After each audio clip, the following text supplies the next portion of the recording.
நாக்குண்டாம் நல்ல மனமுண்டாம், மாமலரால் நோக்குண்டாம், மேனி நுணங்காது பூக்கொண்டு, துப்பாத்து திருமேனி தும்பிக்கையான் பாதம் தப்பாமல் சார்வார் தமக்கு. இந்த வீடியோவில் நம்ம பார்க்கக்கூடிய விஷயம் அப்படிங்கிறது மே மாதத்துக்கான பலன்கள். இந்த மே மாதம் அப்படிங்கிறது ஆங்கில மாதம். மே மாதம் அப்படிங்கிறது சித்திரையினுடைய 18ஆம் தேதியிலிருந்து ஜூலை மாதம் தொடக்கம் வரைக்கும், அதாவது சித்திரை வைகாசி 17ஆம் தேதி வரைக்கும் இருக்குது. மொத்தம் 30 நாள் இருக்குது இந்த மே மாதம் அப்படிங்கிறது. இந்த 30 நாளுக்குமான பலன்கள் அப்படிங்கிறது என்ன, 12 ராசிக்கும் அப்படிங்கிறத நம்ம பார்க்குறோம். முதல்ல இந்த சித்திரையினுடைய விசேஷங்கள் என்ன அப்படிங்கிறத பார்ப்போம். சித்திரை மாதம் அப்படிங்கிறது சித்ரா பௌர்ணமி அப்படிங்கிறது ரொம்ப தவிர்க்க முடியாத ஒரு விஷயம். சித்ரா பௌர்ணமி அப்படிங்கிறது சித்திரை 17 வருது.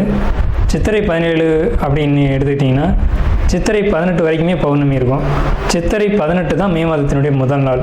அப்போ இந்த மே மாதம் தொடங்கிறது சித்ரா பௌர்ணமியில் தான் தொடங்குது. ஸோ இந்த மே மாதம் மிகுந்த சிறப்பு வாய்ந்த மாதம் அப்படிங்கிறத நம்ம தெரிஞ்சுக்கணும்.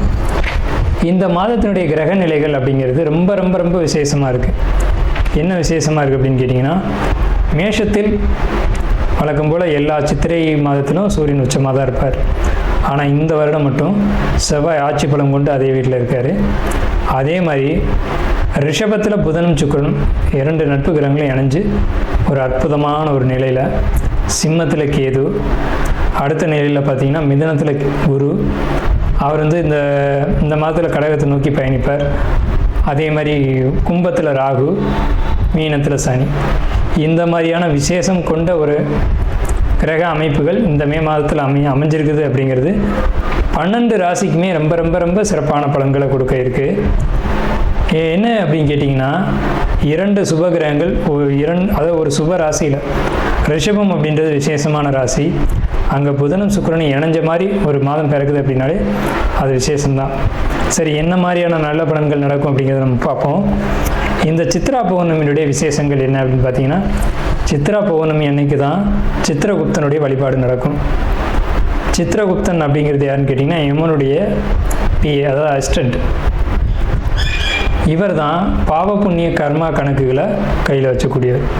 ஸோ இவரை வழிபடக்கூடிய நாள் தான் சித்ரா பௌர்ணமி. அது மட்டும் இல்லாது ஒவ்வொரு குடும்பத்திலையும் அந்த குடும்பத்தினுடைய கன்னி தெய்வங்களை வழிபாடு பண்ணக்கூடிய மாதம்தான் சித்ரா பௌர்ணமி. சித்ரா பௌர்ணமி என்று விசேஷமாக அவங்கவுங்க குடும்பத்தில் கன்னி தெய்வங்களை எடுத்து வழிபாடு பண்ணுவாங்க. நம்ம வேணால் கன்னி தெய்வங்களுடைய வழிபாடு எப்படி அப்படிங்கிறத ஒரு தனி வீடியோவை கூட கொடுப்போம். ஸோ கன்னி தெய்வ வழிபாடு அப்படிங்கிறது ரொம்ப விசேஷமானதும் கூட, முக்கியத்துவம் வாய்ந்ததும் கூட.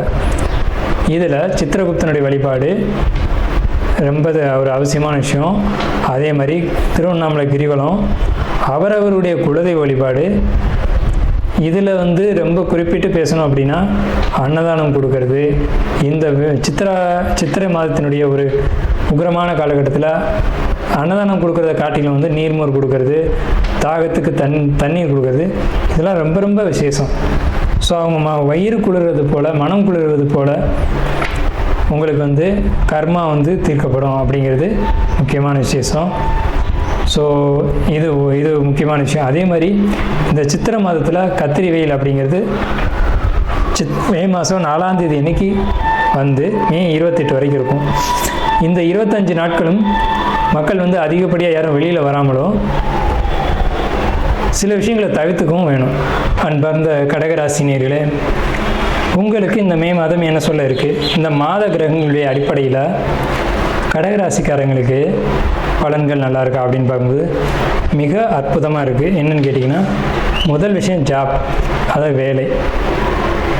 வேலை இல்லாமல் இவ்வளோ நாள் கஷ்டப்பட்டுருப்பீங்க, இப்போ வேலை கிடச்சிரும்.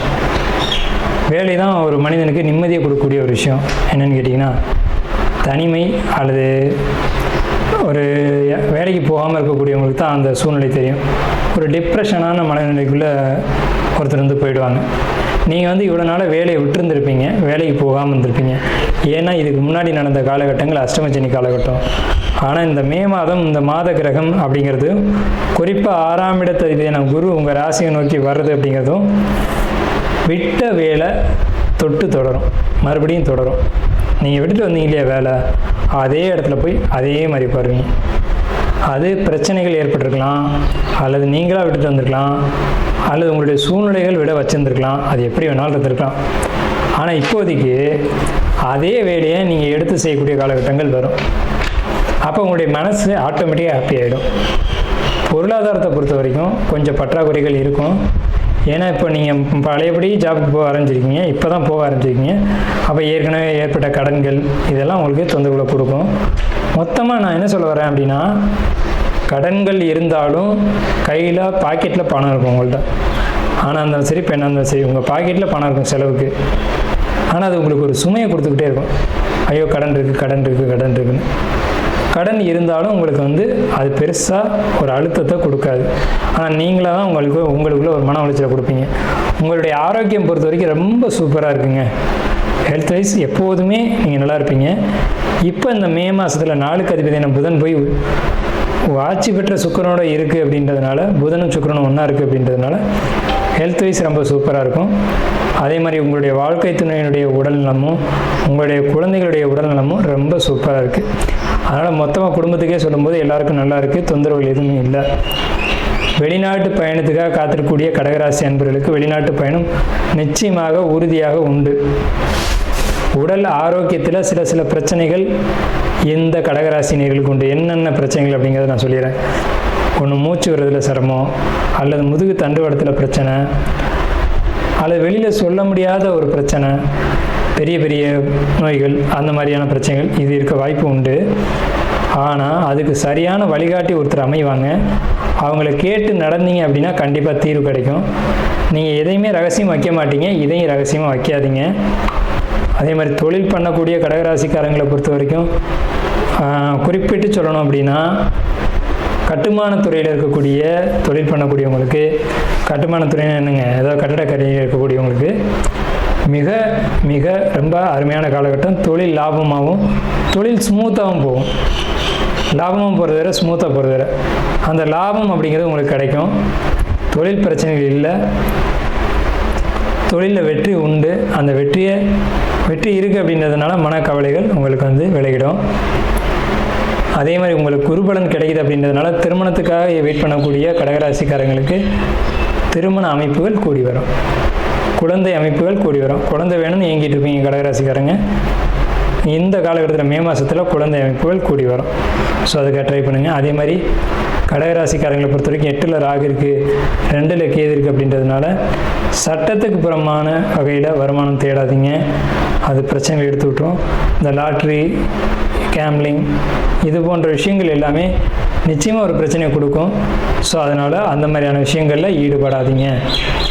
ஸோ சட்டப்படி எதை ஒன்று செஞ்சாலும் செய்யுங்க. உடல் ஆரோக்கியத்தை பொறுத்த வரைக்கும் ரொம்ப சூப்பராக இருக்குது. உடல் ஆரோக்கியத்தில் பிரச்சனைகள் எதுவும் இல்லை.